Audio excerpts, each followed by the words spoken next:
Billet de réflexion du Père Gérard. Combien de personnes nous disent « je travaille sur moi ».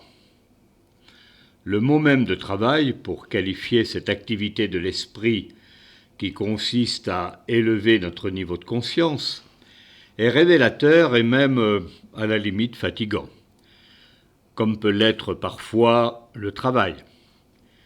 L'expression « développement personnel » est également à la mode.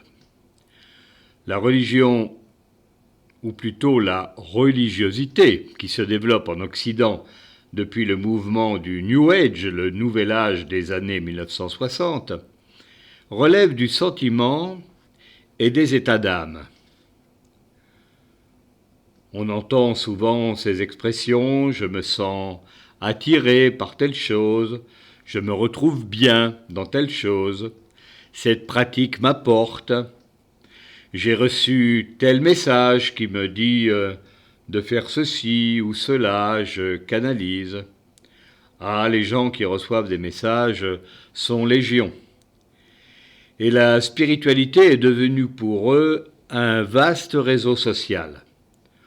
On pourrait même dire une sorte de messagerie de l'au-delà, certes un peu décevante lorsqu'on en observe l'impact et les effets sur les intéressés.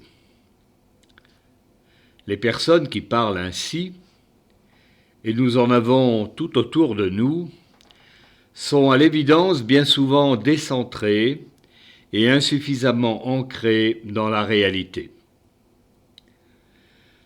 Le sentiment, ou plutôt les sentiments qu'elles éprouvent, sont dangereux car ils installent en réalité une sorte de religiosité, mais essentiellement centrée sur soi.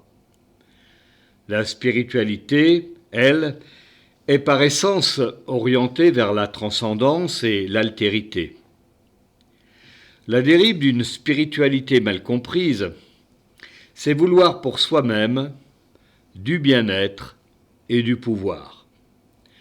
Le danger de la spiritualité mal comprise, c'est d'en faire essentiellement une religion de bien-être. Mais le piège est là. Et nous voyons aujourd'hui tout ce qui nous est proposé sur ce thème. Je ne suis pas en train de dire qu'il faut absolument se faire du mal pour se faire du bien, mais il ne faut pas prendre le problème à l'envers. C'est parce que l'on s'investit dans le service de l'autre que nous nous sentons bien.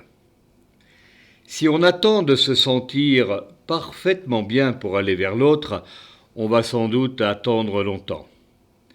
La joie de l'âme est certainement dans le silence et la méditation, mais elle est aussi dans l'action désintéressée au service du prochain.